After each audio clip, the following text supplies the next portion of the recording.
Sex and love are fundamental in Maslow's hierarchy of needs. Perhaps that's why Jeffrey feels so depressed. He's totally deprived from affection. A woman hasn't hugged him in months. Oh, to hold a woman. Jeffrey wonders to himself why his generation feels so damn lonely. We're the most socially connected generation ever. Maybe that's the problem. He looks around and sees everyone he knows with their heads buried into their phones. It's hard not to feel depressed when this is what our generation has come to. Jeffrey wonders if he could make a change. If he could suddenly make his generation more social, to take them away from their addictions to technology. There was a movie that Jeffrey watched which said that if he killed the head vampire, all of the minions would follow. And so for the first time in Jeffrey's life, he has a mission, he has purpose. The state of social media has become very ironic, where now social media makes you antisocial. I think it's very clear for anyone to know that the more time you spend on social media, the worse your life becomes, the worse your social skills becomes, the worse your mental health becomes. And so what we see around us in our generation of young people is everyone who has succumbed to the addictions of these apps. Because there's a lot of pleasure and dopamine to be gained when you invest into these apps and you get likes and you post pictures and you get DMs and you get a response from someone, and look, there's attractive people and there's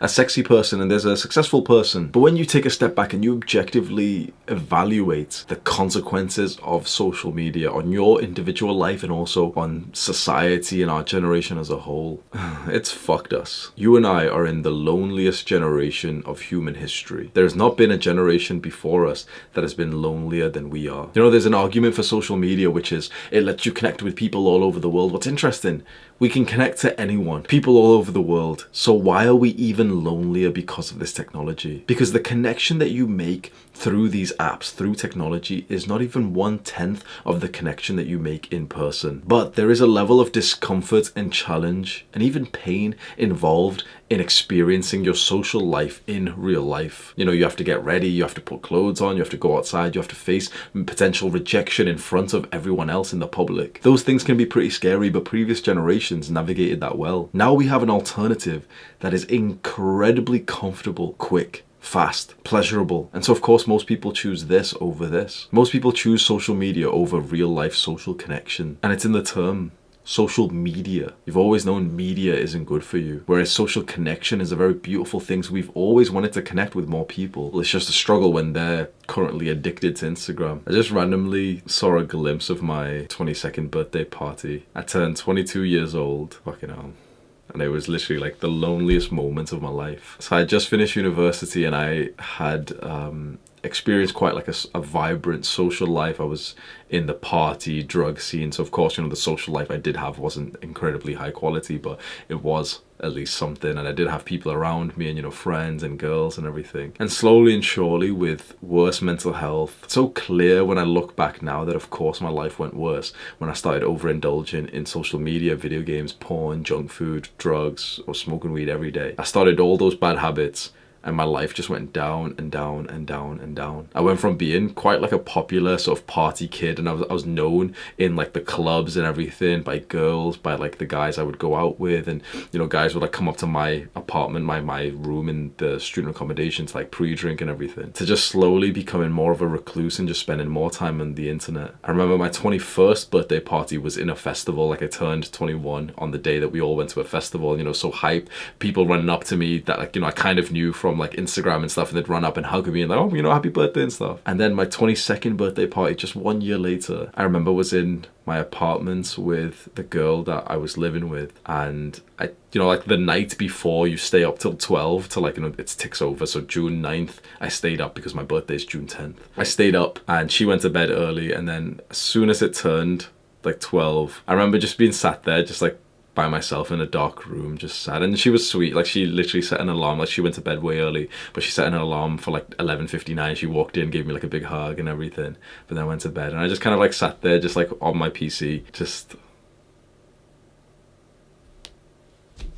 incredibly lonely. I had lost friends and my social life, and do you know what was interesting is that that was the loneliest period of my life, and yet compared to the 21st birthday party where I was, you know, I felt so much more social. At age 22, I had more Instagram followers. I was getting way more likes on Instagram. I had way more pictures. By all accounts, I would have seemed more popular and more social, and perhaps even happier at age 22, even though I was deeply lonely. I had quite literally one person in my life, and that was the girl that I was seeing, and that was quite an unideal relationship, which is no disrespect to her, because honestly when I look back, it's like she was actually like a wonderful woman, and I just wasn't at the level of, you know, sort of development, especially in terms of mental health, where I could actually be like a good partner and sort of like nourish her feminine energy and praise her and appreciate her so that she would kind of give it back to me. So I wasn't at that level. I just remember being very, very lonely that day. And you know what's very interesting? That shortly after that birthday, COVID happened, the lockdown happened, and then I decided to make like a very big change in my life. You may know the date that I'm about to say. It's May 2020 was like when I decided to make a change of my life. I moved out, so I left my girlfriend, I moved out, came back home, deleted everything, turned everything off, and just lived like quite a peaceful life full of discipline. I set like a military kind of routine. I would wake up at the same time, I would eat at the same time, I would go to sleep at the same time, I would work at the same time, I would stay fasted, so I would wake up, not eat anything for a few hours, work, go outside, and this was through the COVID lockdown and stuff, but I would go outside to like exercise and run, and I started working out outdoor in like woods. Literally I would work out in the fucking woods. No social media, no friends. I promise you, I really promise you, this is the truth. I didn't have a friend for about 5 months. 4 to 5 months. For about 4 to 5 months, I moved back home, and the only time I would speak to people was either my family or just the off random person who I'd kind of like walk past, and I would like, you know, kind of awkwardly kind of say like hello to them whilst I was trying to practice my social skills. And that period of my life, I look back and I don't remember feeling lonely at all. You know why? I remember actually feeling quite socially fulfilled. I remember that there was a need to make more friends, and there was one guy that I made friends with. His name's Jonathan, and it was when I was working out in the woods. So I would work out in this way called like gymnastic rings. I would use this equipment, and one time this guy just walked past and he was like, oh, you're on the rings, like I use the rings too. And me and him became friends, and we started working out a few times a week. And I remember just having that one friend, and then also just somewhat growing YouTube. I had like 500 subscribers. That actually fulfilled me enough. I would meet my friend Jonathan to train 3, maybe 4, 5, 6 times a week for, you know, an hour or 2 per day. And then I would also just kind of post videos and just somewhat, you know, spend some time with my family, but not a lot at all. And I felt completely socially fulfilled by that. Guess why? Because during that time, I wasn't on social media. I was not on Instagram literally for like 0 minutes per month. What's interesting is that you get lonelier the more that you use social media, not just for the practical sense, you know, if you use it for 6 hours a day, chances are you're just using it at home, you're not doing something social.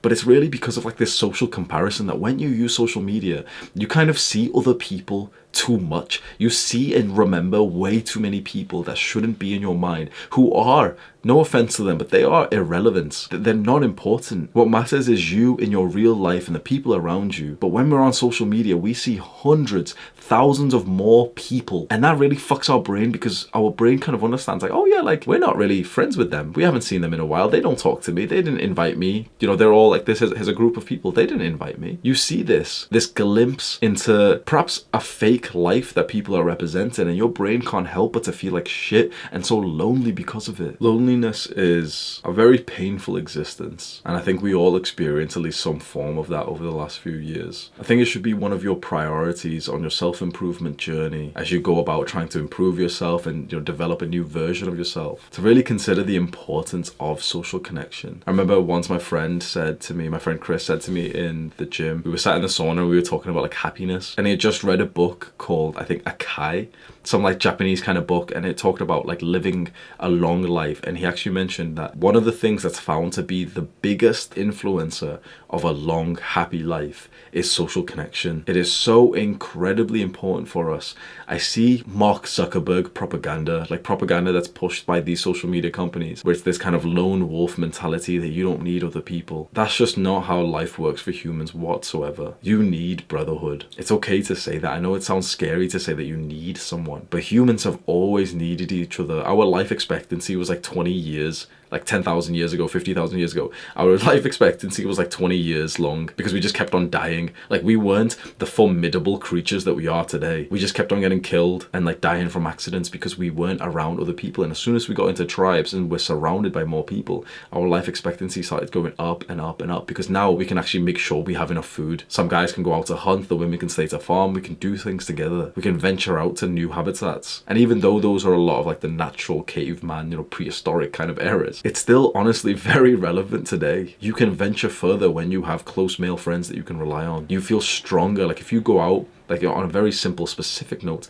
if you go out at nighttime in an environment that you don't feel comfortable, if you're by yourself or with a girl, you will feel quite anxious, and it will fuck with your head. And suddenly, if you're rolling with 5 of your boys that you trust, that you respect, that you know are strong men who have been leveling up themselves just like you have, suddenly you feel way stronger and more capable and way more confident. That's exactly what we need. You need to be in a gang. You need to be in like a group. You need brotherhood, you need friends, you need social connection. It's okay to say that we need things, because only with this level of awareness and humility to say, yeah, you know what, I do need other people. I so desperately need other people in my life. I'm not okay with being by myself. I'm not okay with being the fucking lone wolf. That's boring as fuck. I don't want to be solo for the rest of my life. When you say these things and you admit them, that's when you can actually start to take some practical steps to fulfilling that need. Social media makes you fine with not fulfilling it. It makes you fine with just staying indoors and just getting some kind of fix, like some kind of feel that you're being social, like an arbitrary, artificial socialness. And that's unacceptable. When you delete social media, you will need social connection so much more, and that will encourage you, that pain, that need will encourage you to get out there. Click on this video to learn more right now. Do the hard work, especially when you don't feel like it. Mwah.